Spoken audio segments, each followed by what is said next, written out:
पक्षी ने कथा सुनी है, शुभ नाम के पक्षी ने अवर कथा सुनी। माता जी को कथा में आनंद आया। माता जी तो सो गई थी, खो गई थी।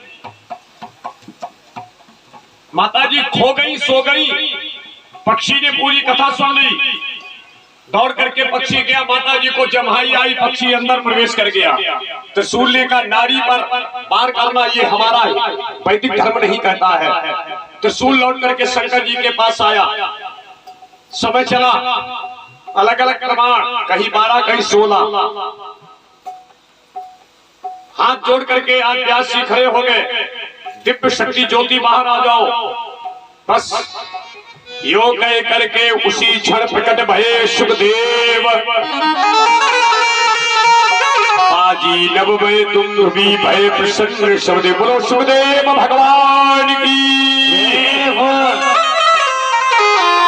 16 वर्ष का भगवान की कथा सुनने वाला, 16 वर्ष की कथा सुनने वाला, भगवान की कथा सुनने वाला सुखदेव अपने नारबेल को इकट्ठा करके हरिद्वार की ओर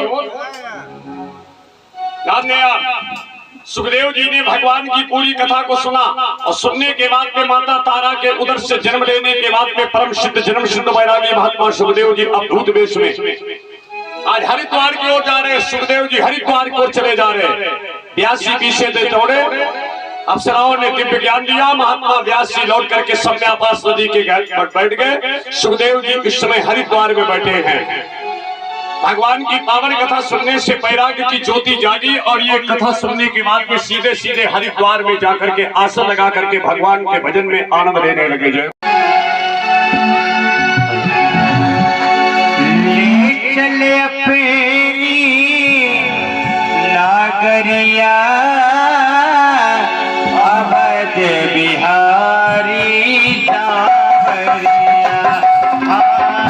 अवध बिहारी चावरिया।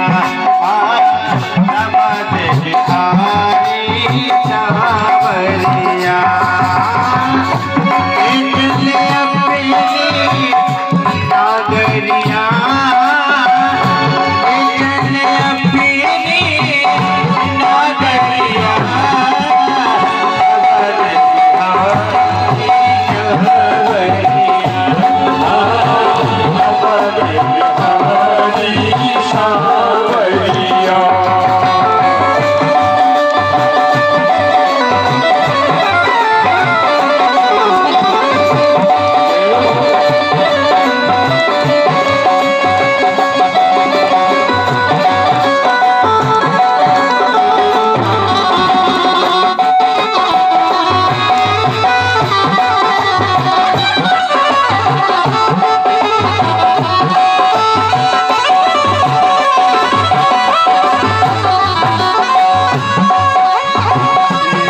चले अपनी नागरिया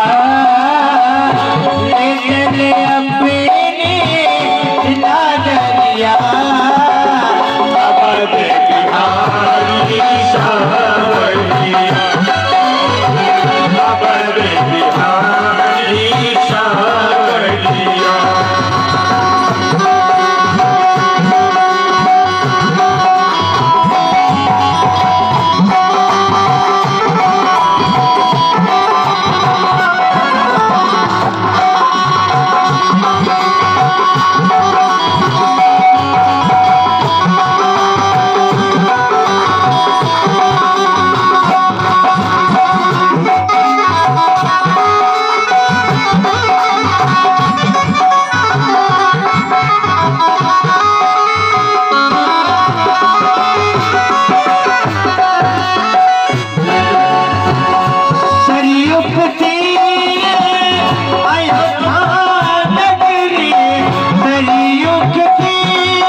क्योंकि आत्मा तत्व में विलीन हो चुकी है। वो तत्व भगवान का है जिसको वेदांत में तत्वमसी कहा जाता है, जिसको आप ब्रह्मास्म कहा जाता है। मैं ब्रह्म हूँ, ध्यान दीजिए। मैंने तत्व का दर्शन कर लिया है, अब क्षीर और नीर का भेद खत्म हो चुका है। बस सुखदेव जी ने कहा बर्तन बिल्कुल पक गया है, बिल्कुल चकाचक हो चुका है। सुखदेव जी वहां से गए, परीक्षित जी आसन पर बैठ गए। परीक्षित के बेटा जनमेजय ने सर्पेष्टि यज्ञ प्रारंभ कर दी। सभी सुर गिरे। तक्षक इंद्र के सिंहासन में ब्राह्मण वेश बना करके मांगा गया दान। तक्षक चला, धन्वंतरी वैद्य सोने की कुबड़ी बन गया। गांधी कश्यप ब्राह्मण सोने की मुद्रा स्थित प्रज्ञ होकर के परीक्षित जी को कथा सुना दी। भक्ति ज्ञान वैराग्य सुनाया। इसके बाद आत्मदेव कथा सुनाई। इसके बाद सृष्टि वर्णन, परीक्षित जन्म, इसके बाद ध्रुवचरित भरतचरित अजामिल चंद्र गजेंद्र मोक्ष राम जन्म, कृष्ण की लीला। गांधी जी पृथ्वी से लेकर के कबूतर तक लेकर से बहलिया से लेकर के कुंवारी लड़की से लेकर के ये 9 योगेश्वरों और दत्तात्रेय 24 गुरुओं की कथा को सुनाया। इतनी कथा सुना करके परीक्षित जी इस समय समाधि में बैठ गए। ऊपर से इनके पितृगण देवता जो पूर्व बेटा भटक रहे थे आकाश मंडल में आ गए। आज मेरे नाती ने मेरे कुल का उद्धार किया है। सभी देवगण खड़े हुए हैं, ऊपर से फूल बरस रहे हैं। फूल की पंखुड़ी में तक्षक बैठ गया, पैर के अंगूठे में खाया। शरीर परीक्षित का छूट गया है, शरीर छूट गया है, लेकिन परीक्षित की ज्योति निकल करके भगवान के शरीर में चली गई है। शरीर छूटा है, स्वरूप भगवान में चला गया है। ये ज्योति भगवान में चली गई। जब भगवान में परीक्षित की ज्योति गई, भगवान ने देखा 125 साल हमारा पूरा हो चुका है, अब हमें जाना है। उसी समय भगवान जी ने प्रभात क्षेत्र में बैठ करके कथा सुनाना प्रारंभ कर दिया। प्रभात क्षेत्र में बैठे हुए हैं। भगवान जी ने उद्धव जी से कहा, उद्धव मेरा गोलोक से बुलावा आ चुका है, क्योंकि वहां के मेरे सब भक्तगण बुला रहे हैं। मेरा लीला करने का समय पूरा हो चुका है। मैं अपनी लीला को समेट रहा हूं, उसी का नाम संवरण है। मैं लीला संवरण कर रहा हूं।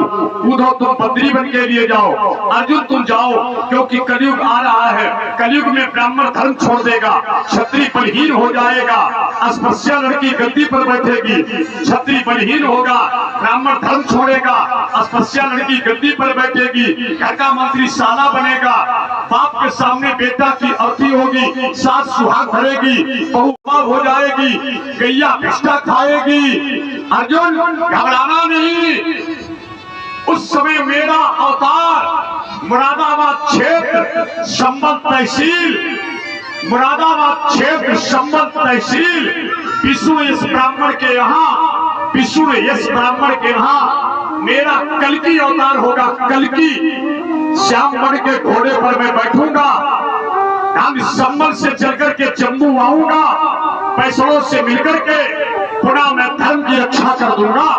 तब तक के लिए अर्जुन तुम जाओ, उद्धव तुम जाओ, बदरी बन के लिए जाओ। भगवान आसनारूढ़ हो गए।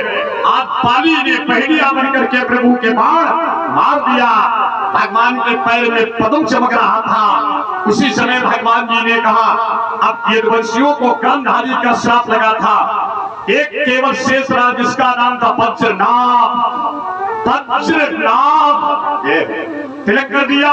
कलयुग आ रहा है, व्यवस्था तुमको देखनी है। बस भगवान जी ने कहा, मेरे को जो मानस में दोषी ठहराया गया है, उस दोष से मुक्त होने के लिए ये पहलिया पाली पहलिया बनकर के बाण वेदन कर रहा है। अर्जुन को विदा किया, उद्धव को विदा किया, भक्तों को उपदेश दिया। जो किसी सदाचारी भक्ता के द्वारा, किसी संत स्वरूप वैष्णव भक्ता के द्वारा भागवत की कथा को मूल पाठ के द्वारा, गांधी सत्संग के द्वारा, अध्यात्म के द्वारा, कलयुग में कथा रूपी कल्प वृक्ष के नीचे बैठ करके कथा सुनेगा, उसकी सारी कामना पूर्ण होने के बाद में उसे परमात्मा की भक्ति का अलग लाभ प्राप्त हो जाएगा। सदाचारी वक्ता हो, भगवान ने पहले कह दिया, अस्पृश्य लड़की गद्दी पर बैठेगी कलयुग में, ध्यान दीजिएगा। शूद्र तुझे उपदेश से ज्ञाना, इस तरीके से भागवत की शिक्षा लेकर होगी। लेकिन प्रबुद्ध वर्ग के लोग सदाचारी भक्ता को जिस समय अध्यात्म के द्वारा, ये भागवत कल्प वृक्ष है, इस वृक्ष के नीचे बैठ करके कथा सुनेंगे, कामना पूर्ण होगी और साधना पूरी होगी और मेरी भक्ति का दर्शन होने के बाद में उसको कलयुग में भी सहज तरीके से मुक्ति प्राप्त होगी। भगवान ने शरीर को छोड़ा। अब उत्तर सुनना, परीक्षित की ज्योति भगवान में गई और भगवान की ज्योति निकल करके भागवत में चली गई। भगवान की ज्योति भागवत में गई है, इसीलिए ये कलयुग में भागवत भगवान का साक्षात स्वरूप माना गया है। सदाचारी वक्ता के द्वारा भागवत रूपी वृक्ष के नीचे बैठोगे, कामना पूर्ण होगी, शांति मुक्ति भक्ति मिलेगी। एक बार ये घोषणा करो, परीक्षित भगवान की, भागवत भगवान की, सोना समाज की। भागवत में भगवान ने कह दिया इस मंत्र को जपना, श्री हरे